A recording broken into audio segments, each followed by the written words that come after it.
मेरे प्यारे दोस्तों, सादर नमस्कार। मैं मांगीलाल प्रजापति, सोजा सिटी, जिला पाली, राजस्थान से आज अमावस्या का बहुत ही भव्य बूढ़ा पुष्कर के अंदर तर्पण संस्कार अखिल विश्व गायत्री परिवार की ओर से 5 दिन की पद यात्रा का आज भव्य पूर्णाहुति होने जा रही है, जिसके अंदर बूढ़ा पुष्कर के अंदर बहुत ही शांतिपूर्वक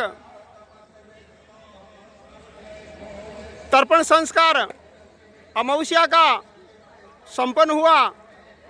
इस बूढ़ा पुष्कर का बहुत ही पौराणिक इतिहास एवं भव्य यह दृश्य, बहुत ही शानदार दृश्य अखिल विश्व गायत्री परिवार शांति कुंज हरिद्वार की ओर से 5 दिन की 84 कोशीय एवं 24 कोशीय पद यात्रा का आज बूढ़ा पुष्कर के अंदर तर्पण संस्कार संपन्न हुआ। हमारे भाई साहब अखिल विश्व गायत्री परिवार के कार्यकर्ता इस प्रशिक्षण के बारे में आपको थोड़ा बहुत विस्तार से प्रकाश डालेंगे। भाई साहब प्रणाम, नमस्कार साहब। नमस्ते जी। आप कहाँ से पधारे? मैं पाली, राजस्थान से। अच्छा जी। और इस प्रशिक्षण के बारे में थोड़ा सा विस्तार से प्रकाश डालें। पुष्कर अरण्य तीर्थ यात्रा पिछले 12 वर्षों से निरंतर चल रही है। ये 12वीं यात्रा थी। इस बार इस पुष्कर अरण्य तीर्थ क्षेत्र के अंतर्गत लगभग 1 लाख छोटे मोटे तीर्थ हैं जी। कण कण में तीर्थ है, इसलिए इन तीर्थों का सभी जगह जाकर के दर्शन करते हैं। अच्छा जी। और अपने पूर्वजों को, अपने देवत्व को, अपने साध्य को, अपने जितने भी जो देवी देवता हैं उनको मनाने का एक आधारवाद है। ये प्रतिवर्ष श्रावण मास की कृष्ण पक्ष की एकादशी से प्रारंभ होती है और अमावस्या को पूर्णाहुति होती है। इसकी अमावस्या के दिन प्रतिवर्ष बूढ़ा पुष्कर में आकर के स्टे करते हैं, यहीं पर जो है तर्पण करते हैं, अपने पितरों को मनाते हैं, अपने पितरों का तर्पण करके उनको तृप्त करते हैं। ये भाव रहता है। इस यात्रा में लगभग प्रतिवर्ष 500 से 700 कार्यकर्ता अलग अलग स्थानों से आते हैं। जो कार्यकर्ता नहीं है वो भी आते हैं, किसी प्रकार का कोई बंधन नहीं है, सभी लोग आ सकते हैं, खुला है उनको। दूसरी बात एक और है कि यहाँ केवल राजस्थान के कार्यकर्ता ही नहीं है, मध्य प्रदेश के भी हैं। आप भी दिल्ली से भी, बहन जी हमको कल मिली थी तो वो कल मैं दिल्ली से हूँ, और हरियाणा से हैं। यहाँ पे कई स्थानों से आते हैं, पूरे भारत से पूरे भारत भर से लगभग सभी लोग आते हैं। और यहाँ कोई पद का भाव नहीं है। हमारे साथ में डिस्ट्रिक्ट सेशन जज भी पैदल चल रहे हैं, कई रिटायर्ड जजेस भी साथ चल रहे हैं, कई बड़े प्रशासनिक अधिकारी भी हमारे साथ चल रहे हैं, कई अन्य मंत्रालयों के जो रिटायर्ड सेवानिवृत्त अधिकारी हैं, जो सेक्रेटरी लेवल तक है, वो भी साथ चलते हैं। तो ये यहाँ पर किसी प्रकार का कोई भेदभाव नहीं है, कोई जातीय भेदभाव नहीं, कोई पद का भेदभाव नहीं, कोई रंग का भेदभाव नहीं, कोई देश का भेदभाव नहीं, किसी प्रकार का भेदभाव नहीं। संपूर्ण जाति, संपूर्ण मानव जाति के लोग इस पद यात्रा में साथ चलते हैं। और यहाँ आकर के जब अमावस्या का दिवस होता है तब यहाँ स्टे होता है। स्टे होने के बाद में अपने पितरों के तर्पण के लिए, क्योंकि बहुत बार दिक्कत आती है पितरों के तर्पण की वजह से, नहीं होने की वजह से उन व्यक्तियों के, उनके घर में सुख शांति वगैरह सब छिन जाती है, उनकी लक्ष्मी छिन जाती है, उनके व्यापार खत्म हो जाते हैं, उनके बेटे बेटी का से दिक्कत आती है। तो वही सारा जो है तर्पण ये बूढ़ा पुष्कर में तर्पण कराने का आधार केवल यही है कि यहाँ जितने भी तर्पण, यहाँ ये राम घाट बना हुआ है। इस राम घाट का दृश्य आपने देखा है अभी चारों तरफ में। ये राम घाट पर ही स्पेशली ये तर्पण करवाया जाता है, क्योंकि और कहीं से तर्पण का बात नहीं है। ये रुद्र पुष्कर है, और वो जो पहला जो दूसरा है जहाँ जो है ब्रह्म पुष्कर है। तो ब्रह्म पुष्कर, रुद्र पुष्कर और विष्णु पुष्कर है, 3 तरह के पुष्कर है। यहाँ रुद्र पुष्कर में ही ये है, क्योंकि रुद्र का आशय होता है महादेव, और महादेव है, देवादि देव हैं, वो सभी शक्तियों को अपने अधीनस्थ रखते हैं, वो अपने अधीन रखते हैं, सारे पितरों को शांत करते हैं, सभी ग्रहों को शांत करते हैं। इसलिए यहाँ का महत्व ज़्यादा है।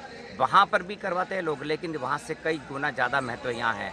जिनके घरों में, जिनके कहीं अपने कोई पितरों की तस्वीरें हैं, उनके फ़ोटो के, उनके पुतलियाँ हैं वगैरह सारी है, वो खंडित हो गई है या कैसी भी रूप में, तो उनका विसर्जन भी यहीं आकर के होता है, न कि ब्रह्म पुष्कर में होता है, ब्रह्म सरोवर में नहीं होता है।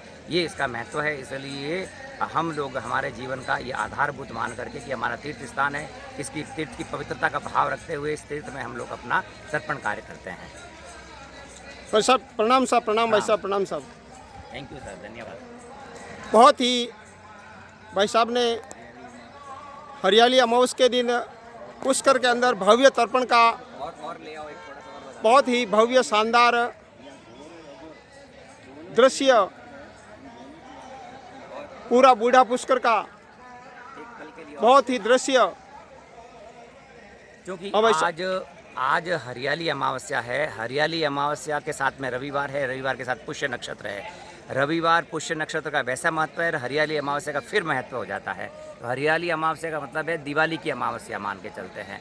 तो घोर और अघोर जितने भी पितर यानी वो पितर जो प्रेत योनि में चले गए हैं, वो पितर जो देव योनि में गए हैं, उन सबको तृप्ति का आधार यहाँ आज के दिवस में किया जाता है।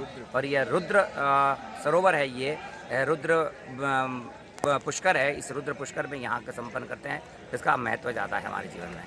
कुछ बात हमारे सुरेश जी भाई साहब, सुरेश जी दवे आवास से हैं, बता रहे हैं, आप उनसे भी जो है निवेदन करेंगे। 2 शब्द भाई साहब थोड़ा 2 शब्द आपके लिए सभी को प्रकाश डालें इसके शुभकामना लिए। देते हुए। सभी को शुभकामनाएं दें। आज बड़ा शुभ दिन है। आज बड़ा शुभ दिन है। आज हरियाली अमावस्या है और रवि पुष्य योग भी है।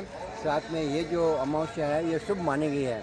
जैसे दीपावली शुभ होती है वैसे ये अमावस्या शुभ होती है। और इस दिन यहाँ रुद्र पुष्कर में, ये रुद्र पुष्कर में राम घाट पर, रुद्र पुष्कर में राम घाट पर घोर और अघोर जो भी अभी तक वो मुक्त आत्माएं नहीं हुए हैं, जो कहीं उनका एक्सीडेंट में देहांत हो गया हो या जल करके मर गए हो, या ऐसे जो दुर्घटना में जिनकी मृत्यु हो गई हो और जिनको अभी तक मुक्ति नहीं मिली हो, शांति नहीं मिली हो, उनके लिए यहाँ पर आकर के तर्पण कराया जाता है, पिंडदान कराया जाता है, जिससे उनको शांति और सद्गति प्राप्त हो जाती है।